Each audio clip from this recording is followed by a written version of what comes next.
Hey guys, welcome back to my channel. आप सुन रहे थे मेरे साथ हाँ ये मोहब्बत है। हाँ ये मोहब्बत है भाग 42। अम्मू! रात के 11 बजे एकदम से मीरा की नींद खुली और वह चिल्लाई। मीरा उठकर बैठ गई। वह पसीने से लथपथ थी। उसने अमायरा को लेकर कोई बुरा सपना देखा था। उसकी सांसें तेज धोंकनी सी चल रही थी। तनु, राधा, निधि और नीता मीरा के पास ही थे। राधा मीरा के पास आई और कहा, मीरा शांत हो जाओ। बेटा, तुमने शायद कोई बुरा सपना देखा। देखो, हम सब यहाँ हैं। अम्मू कहाँ है माँ? हमें अपनी बेटी के पास जाना है। वो जरूर किसी मुसीबत में है। हमने महसूस किया जैसे वो बहुत तकलीफ में है। वो ठीक नहीं है माँ। हमें हमारी बेटी के पास जाने दीजिए, मीरा ने रोते हुए कहा। उसे रोता देखकर सबका मन भारी होने लगा। राधा उसके बगल में बैठी उसे गले लगाकर उसकी पीठ थपथपाते हुए कहा, चिंता मत करो मीरा, हमारी अमायरा जल्दी लौट आएगी। आशु गया है ना उसे लेने, वो उसे लेकर जरूर आएगा। इंजेक्शन का असर मीरा पर फिर होने लगा। उसने अपनी आंखें मूंद ली। उसकी आंखों में आंसू भरे थे जो कि गालों पर लुढ़क आए। रात भर अर्जुन, सोमी, जीजू और अक्षत अमायरा के पार्थिव शरीर के साथ इंदौर से बाहर रहे। अक्षत का रो रो कर बुरा हाल था। उसने रात भर एक झपकी भी नहीं ली और अमायरा को अपने सीने से लगाए रखा। अमायरा को खो देने का दुख असहनीय था। दूसरी ओर मीरा की तबीयत खराब थी। सब घर वाले उसके आसपास ही थे। व्यास हाउस में जैसे दुखों का पहाड़ टूट पड़ा था। सुबह होते ही अर्जुन, अक्षत, जीजू और अमायरा के पार्थिव शरीर को लेकर घर पहुंचे। घर में अभी तक इस बारे में किसी को कुछ पता नहीं था। हालांकि अक्षत के बारे में पूछने के लिए विजय जी ने बार बार फोन जरूर किए थे, लेकिन अर्जुन ने उन्हें इग्नोर कर दिया। गाड़ी घर के सामने पहुंची। रघु ने देखा तो तुरंत गेट खोल दिया। अर्जुन गाड़ी लेकर अंदर चला आया। देखा अमर जी की गाड़ी पहले से वहां खड़ी थी। वे मीरा से मिलने आए थे। अर्जुन ने गाड़ी साइड में लगाई। जीजू गाड़ी से नीचे उतरे। उन्होंने अक्षत के हाथों से अमायरा को लिया और उसे बाहर आने को कहा। मीरा और घर वालों का सामना करने की अक्षत में हिम्मत नहीं थी। वह बुत बना गाड़ी में बैठा रहा। जीजू ने अर्जुन से कहा तो अर्जुन ने जैसे तैसे अक्षत को बाहर निकाला और अंदर चलने को कहा। अक्षत अंदर जाने के लिए आगे बढ़ गया। उसका दिल तेजी से धड़क रहा था। मुंह उतरा हुआ था। आंखें रोने के कारण लाल हो चुकी थी और हाथ कांप रहे थे। उसके पैरों में जैसे जान बची ही नहीं थी। वह बहुत धीमे से चल रहा था और चलते हुए अंदर आया। उसे देखते ही मीरा दौड़कर अक्षत के सामने आई और कहा, अक्षत जी, अमायरा कहाँ है? आप उसे लेने गए थे ना? बताइए वो कहाँ है? वो ठीक है ना? कल शाम से हमारा मन बहुत घबरा रहा था। मन में अजीब अजीब ख्याल आ रहे थे। आप चुप क्यों हैं? कुछ कहते क्यों नहीं? कहाँ है हमारी बेटी? आशु क्या हुआ बेटा? तू कुछ बोल क्यों नहीं रहा? कहाँ है अमायरा? राधा ने अक्षत के पास आकर उसका कंधा हिलाते हुए कहा। लेकिन अक्षत एकटक मीरा को देखे जा रहा था। उसके चेहरे पर दर्द उभर आया और आंखों में नमी तैर गई। उसे अपने सीने में दर्द महसूस होने लगा और गला रुंध गया, जिससे अक्षत को बहुत तकलीफ हो रही थी। मीरा ने उसे खामोश देखा तो रोते हुए चिल्लाकर पूछा, अक्षत जी, हमारी बेटी कहाँ है? मर चुकी है वो। हमारी अमायरा अब इस दुनिया में नहीं रही है मीरा। दर्द और तकलीफ से भरकर अक्षत ने धीरे से कहा तो वहां मौजूद सबके चेहरों का रंग उड़ गया। राधा ने सुना तो अपना बायां हाथ अपने मुंह पर रख लिया। उनका दिल जोरों से धड़क रहा था। नीता, तनु, निधि सबकी आंखों में आंसू भर आए। विजय जी, अमर जी और दादू सब हक्के बक्के रह गए। हॉल में शांति पसर गई। अर्जुन और जीजू अमायरा के पार्थिव शरीर के साथ अंदर आए। मीरा ने जब सुना तो एक पल को लगा जैसे किसी ने उसके शरीर से जान निकाल ली हो। वह फटी आंखों से अक्षत को देखती रही तो अक्षत ने रोते हुए कहा, हमारी अमायरा अब इस दुनिया में नहीं रही मीरा। एक तेज थप्पड़ ने हॉल में फैली शांति को तोड़ा। ये थप्पड़ मीरा ने अक्षत को मारा था। तनु, निधि और नीता ने देखा तो एक बार फिर हैरानी से अपने हाथों को मुंह पर रख लिया। आज मीरा ने अक्षत को सबके सामने थप्पड़ मारा था। मीरा? राधा ने हैरानी से कहा। वे फटी आंखों से मीरा को देख रही थी। सोमी, जीजू और अर्जुन भी हैरान थे। आखिर मीरा ने सबके सामने अक्षत पर हाथ जो उठाया था। आपने कहा था आप उसे लेकर आएंगे, फिर वो कैसे मर सकती है? हम आपसे इन सबसे कहते रहे कि हमारी बच्ची तकलीफ में है, लेकिन किसी ने हमारी बात नहीं सुनी। आपकी वजह से हमने अपनी बेटी को खो दिया अक्षत जी, मीरा ने गुस्से से कहा और आखिर में अपना हाथ अपने चेहरे में छुपाकर रो पड़ी। सोमी, जीजू और अर्जुन अमायरा के साथ सबके बीच आए तो मीरा जीजू की तरफ आई और उनके हाथ से अमायरा का पार्थिव शरीर लेकर अपने सीने से लगाकर रो पड़ी। मीरा को रोते देखकर सबकी आंखों से आंसू बहने लगे। उसका रोना इतना दर्द भरा था कि हमेशा सख्त दिखने वाली अमर जी भी रो पड़े। विजय जी ने उन्हें संभाला, राधा ने मीरा को संभाला, लेकिन मीरा इस वक्त इतने दर्द में थी कि उसे संभालना मुश्किल हो रहा था। राधा ने नीता और तनु से आने को कहा। उनके साथ निधि भी चली आई और मीरा को संभालने लगी, लेकिन अमायरा को देखकर वे लोग भी अपने आप को रोक नहीं पाई। अक्षत पर इस वक्त किसी का ध्यान नहीं गया। वह खामोश सा वहीं खड़ा था। उसके कानों में बार बार बस मीरा के कहे शब्द गूंज रहे थे। आपकी वजह से हमने अपनी बेटी को खो दिया अक्षत जी। विजय जी ने अक्षत को देखा तो उसकी तरफ आए। इस वक्त अक्षत की आंखों में एक आंसू नहीं था। उन्होंने अक्षत को गले लगाया और उसका सर सहलाने लगे। पूरा परिवार इस वक्त दुख में था। कुछ देर बाद ही आसपास के लोग और रिश्तेदार व्यास हाउस में जमा होने लगे। पुलिस भी व्यास हाउस पहुंची। वे लोग अक्षत से मिलना चाहते थे, लेकिन इस वक्त अक्षत इस हालत में नहीं था कि उन लोगों से मिल पाए। अर्जुन उन्हें समझा बुझाकर उनके साथ बाहर आया और इंस्पेक्टर कदम से कहा, इंस्पेक्टर साहब, इस वक्त घर का माहौल आप देख रहे हैं। कोई भी आपसे बात करने की कंडीशन में नहीं है। हमने अपनी बेटी को खोया है। Please try to understand. मैं समझ सकता हूँ मिस्टर व्यास, लेकिन मुझे पता चला है कि ये किडनैपिंग केस था और उसी के सिलसिले में मैं मिस्टर अक्षत से कुछ बात करना चाहता हूँ।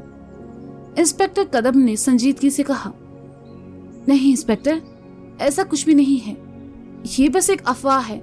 मैं आपसे रिक्वेस्ट करूंगा कि इस वक्त आप यहाँ से चले जाइए प्लीज। विजय जी ने एकदम से आकर कहा, आई एम सॉरी मिस्टर व्यास, ईश्वर अक्षत को ये दुख सहने की हिम्मत दे। कहकर इंस्पेक्टर कदम वहां से चले गए। पापा, आपने उनसे झूठ क्यों कहा? अम्मू को तो किडनैप। अर्जुन ने इतना ही कहा कि विजय जी ने उसकी बात काटते हुए कहा, मैं जानता हूं अर्जुन कि हमारी बच्ची को उस किडनैपर ने मारा है, लेकिन बच्चों को और परेशान नहीं करना चाहिए। इस वक्त पुलिस को इन सब में शामिल करके मैं अपने बच्चों को परेशान नहीं कर सकता। अमायरा को खोने का दुख हम सबको है, लेकिन इस वक्त मीरा और आशु जिस दर्द से गुजर रहे हैं, मैं उसे बढ़ाना नहीं चाहता। कहते हुए विजय जी रो पड़े। अर्जुन ने देखा तो उन्हें संभालते हुए कहा, अपने आप को संभालिए पापा। अर्जुन कुछ देर उनके साथ बाहर ही रुका। अमर जी के घर से भी कुछ लोग व्यास हाउस आए। सभी शौक में थे। हॉल में अमायरा का पार्थिव शरीर सफेद कपड़े में लपेटे हुए रखा था और मीरा बेतहाशा रोई जा रही थी। वहीं घर के कोने में खड़ा अक्षत खामोशी से सब देख रहा था। सोमी जीजू अर्जुन के साथ मिलकर अमायरा के अंतिम संस्कार की तैयारियों में लगे हुए थे। काव्या और चीकू दादी माँ के पास थे। काव्या को जब पता चला कि अमायरा मर चुकी है तो वह निधि के पास आकर रोने लगी, लेकिन चीकू को नहीं पता था कि घर में सब क्यों रो रहे हैं। वह दादी माँ के कमरे से निकलकर मीरा के पास आया और कहा, चाची आप क्यों रो रहे हो? मत रोइए चाची, अम्मू ठीक हो जाएगी। मीरा ने कुछ नहीं कहा। वह बस रोते हुए चीकू का उतरा हुआ चेहरा देखती रही। उसने जब सफेद कपड़े में लिपटी अमायरा को देखा तो नीता के पास आकर कहा, मम्मा अम्मू को क्या हुआ? वो किसी से बात क्यों नहीं कर रही? चीकू को इस वक्त कौन समझाता कि उसकी प्यारी बहन अब इस दुनिया में नहीं रही।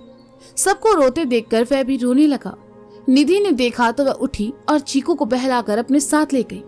उसने काव्या को भी वहां से चलने को कहा और अंदर कमरे में छोड़कर आ गई। निधि के जाने के बाद चीकू ने रोते हुए काव्या से कहा, काव्या दीदी सब रो क्यों रहे हैं? अम्मू हम सबसे बात क्यों नहीं कर रही है? उससे क्या हुआ है काव्या दीदी? काव्या ने सुना तो चीकू के सामने घुटनों पर बैठ गई और उससे अपने गले लगाकर कहा, चुप हो जाओ चीकू, अम्मू को कुछ नहीं हुआ है। काव्या जानती थी कि वह चीकू को झूठा दिलासा दे रही है और ऐसा कहते हुए उसकी आंखों से बरबसी आंसू बहने लगे। अमायरा की मौत हुए काफी वक्त हो चुका था। ऐसे में उसका अंतिम संस्कार करना बहुत जरूरी था। घर के बड़ों ने विजय जी से कहा तो विजय जी ने अर्जुन से बात की। क्योंकि अमायरा छोटी बच्ची थी इसलिए उसे दफनाया जाना था, जिसमें ज्यादा लोगों को जाने की अनुमति नहीं थी। अर्जुन अक्षत को समझा बुझा कर लेकर आया। अमायरा के अंतिम दर्शन करने के बाद उसने उसे अक्षत की बाहों में रखा और चलने को कहा। अक्षत के साथ अर्जुन, सोमी जी, घर के कुछ रिश्तेदार जा रहे थे। अक्षत जैसे ही जाने लगा, मीरा उठी और अक्षत की बाह पकड़ते हुए कहा, नहीं, हम इसे नहीं ले जाने देंगे। आप हमारी बच्ची को नहीं ले जा सकते। मीरा, संभालो अपने आप को, राधा ने रोते हुए कहा और मीरा को रोकना चाहा, लेकिन मीरा तो जैसे कुछ सुनने को तैयार ही नहीं थी। अक्षत मजबूती से अमायरा को अपने हाथों में थामे हुए था। ये पल उसके लिए भी बहुत मुश्किल था।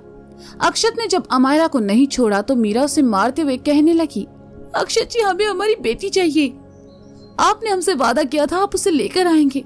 हमें हमारी बेटी चाहिए अक्षत जी, हमें हमारी बेटी चाहिए। कहते हुए मीरा अक्षत का हाथ पकड़े हुए घुटनों की बल बैठ गई और अपना सर अक्षत के हाथ से लगा लिया। उसके आंसू अक्षत के हाथ को भिगोने लगे। अक्षत ने उस पल को खुद को कठोर बना लिया। वह जानता था अगर वह इस वक्त मीरा को संभालेगा तो शायद खुद भी कमजोर पड़ जाएगा। अमरजी से मीरा का रोना देखा नहीं गया तो वे उसके पास आई और मीरा के हाथ से अक्षत का हाथ छुड़ाया और उसे उठाते हुए कहा, मीरा, संभालिए अपने आप को। वो हमारी बेटी है पापा, हमारे प्यार की निशानी। वो हमें छोड़कर कैसे जा सकती है। कहते हुए मीरा जोर जोर से रोने लगी। अमरजी ने मीरा को अपने सीने से लगा लिया और चुप कराने लगे। लेकिन एक माँ के लिए वो पल शायद जिंदगी का सबसे बुरा पल होता है, जब वह अपने बच्चे को खो देती है। अमरजी ने अक्षत से जाने के लिए कहा। मीरा फिर उसकी तरफ जाने लगी, लेकिन इस बार उसके पिता ने उसे रोक लिया। अक्षत घर वालों के साथ अमायरा को लेकर जा चुका था। अक्षत चला गया। अमरजी और बाकी सब घर वाले मीरा को संभालने की कोशिश कर रहे थे। वो पहले से बीमार थी और अमायरा के बारे में जानकर उसकी तबीयत बिगड़ने लगी थी। मीरा रोते रोते एकदम से बेहोश हुई और फर्श पर गिर पड़ी। मीरा, मीरा! राधा ने देखा तो तुरंत मीरा को संभाला। घर में मौजूद लोगों ने मीरा को उठाया और कमरे तक लेकर आए। अमरजी ने तुरंत अपने फैमिली डॉक्टर को फोन किया और जल्दी आने को कहा। एक के बाद एक मुसीबतें आती जा रही थी। कुछ देर बाद डॉक्टर आया। उसने मीरा का चेकअप किया और कहा, मीरा की नब्ज बहुत धीरे चल रही है। अमरजी, इसे जल्द से जल्द हॉस्पिटल शिफ्ट करना पड़ेगा। डॉक्टर, कुछ देर पहले ही मीरा ने अपनी बेटी को खोया है। वो इस वक्त होश में नहीं है। हमें लगता है इसका घर में रहना ही ज्यादा बेहतर होगा। जिस भी चीज की जरूरत होगी हम यहाँ बंदोबस्त करवा देंगे। हमारी आपसे रिक्वेस्ट है मीरा को यही रहने दिया जाए। आप घर से ही इसका इलाज कीजिए प्लीज, अमरजी ने कहा। ठीक है, मैं अपने स्टाफ को बोल देता हूँ। तब तक आप यहाँ सब से बाहर जाइए। मीरा के आसपास भीड़ कम से कम रखिए। डॉक्टर ने इंजेक्शन तैयार करते हुए कहा। राधा ऐसी हालत में मीरा को अकेले छोड़ना नहीं चाहती थी। वह मीरा का हाथ थामे वहीं बैठी रही तो अमरजी ने कहा, डॉक्टर, इन्हें मीरा के पास ही रहने दीजिए। ठीक है, डॉक्टर ने कहा और मीरा के हाथ में इंजेक्शन लगाने लगा। अक्षत और बाकी सब अमायरा का शव लेकर नदी किनारे वाली जगह पहुंचे। वहां जमीन में खड्डा किया और विधि विधान से अमायरा के शव को दफना दिया गया। अक्षत ने सारे काम अपने हाथों से किए। अमायरा को दफनाने के बाद वह उस जगह पर घुटनों की बल गिर पड़ा और जोर जोर से रोने लगा। अक्षत को रोते देखकर वहां मौजूद सभी आंखों में नमी तैर गई। जीजू ने अक्षत को संभाला, उसे उठाया और अपने साथ लेकर गाड़ी की तरफ बढ़ गए। बाकी सब घर वाले भी वहां से निकल गए। कुछ घंटों बाद सब घर पहुंचे। तब तक रिश्तेदार और पड़ोसी वहां से जा चुके थे। बस अमरजी के साथ साथ अक्षत के घर वाले मौजूद थे। अक्षत को होश नहीं था। वह बदहवा सच चला आया। उसकी हालत देखकर विजय जी ने सोमी जी को साइड में बुलाया और कहा, दामाद जी, मीरा की तबीयत इस वक्त बहुत खराब है। वो बिल्कुल होश में नहीं है और आशु को इस हालत में देखकर वो और परेशान हो जाएगी। आप इसे मेरे कमरे में लेकर जाइए और इसे संभालने की कोशिश कीजिए। सोमी जीजू ने अपनी आंखों को पोंछते हुए कहा और अक्षत को लेकर विजय जी के कमरे में चला आया। निधि बच्चों के साथ ऊपर अर्जुन के कमरे में चली आई। नक्श सो चुका था और रोते रोते चीकू भी सो गया। काव्या का उतरा हुआ चेहरा देखकर निधि ने उसे अपने पास बुलाया तो काव्या ने अपना सर निधि की गोद में रखते हुए कहा, निधि मौसी, अम्मू ऐसे क्यों चली गई? उसने तो कभी किसी का दिल नहीं दुखाया था। वो कितनी प्यारी थी। मत रो काव्या, हमारी अमायरा बहुत अच्छी थी। कहते हुए निधि की आंखों में भी आंसू भर आए। जैसे तैसे उसने काव्या को भी सुला दिया और खुद भी उनका ध्यान रखते हुए वहां लेट गई। विजय जी, दादू, अमर जी और अर्जुन हॉल में ही बैठे थे।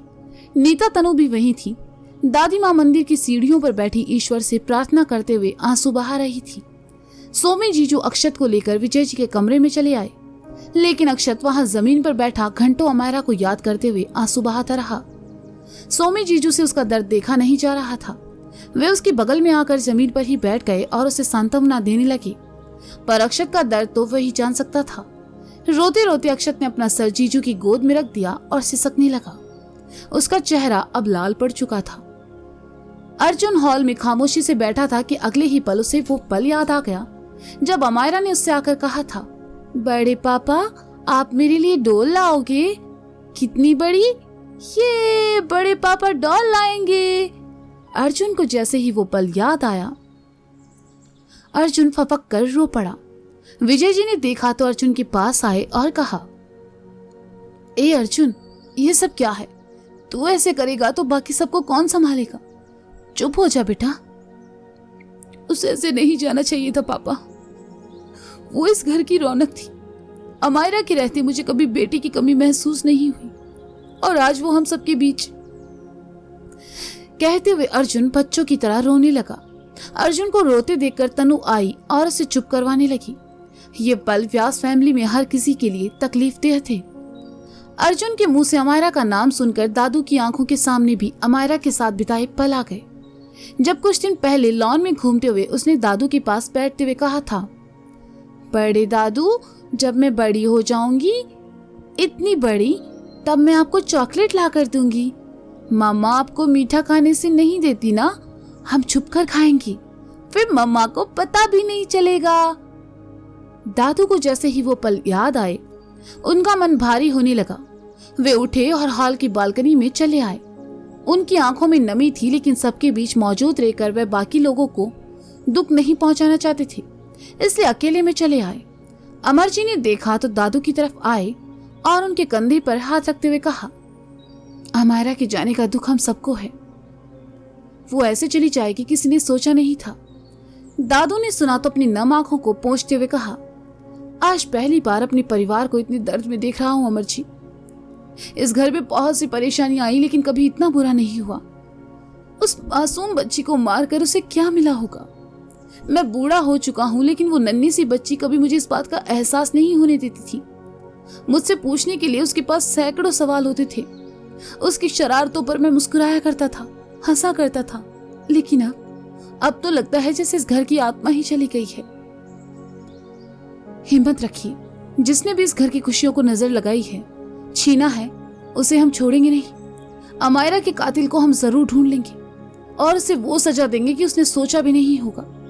आप इस घर के बुजुर्ग हैं, अगर आप कमजोर पड़ेंगे तो सब कमजोर पड़ जाएंगे। मीरा और दामाद जी इस वक्त पर जो बीत रही है वो बहुत पीड़ादायक है। ऐसे में उन बच्चों को हमारी जरूरत है। हौसला रखिए, अमर जी ने कहा और कुछ देर बाद दादू को हॉल में लेकर अपने साथ चले आए। तो दोस्तों, ये था हाँ ये मोहब्बत है भाग 42। इसका अगला भाग आप जल्द ही सुनेंगे मेरे साथ। तब तक के लिए शुक्रिया, बाय, अपना ख्याल रखिए और हाँ सुनते रहें हाँ ये मोहब्बत है मेरे साथ। बाय।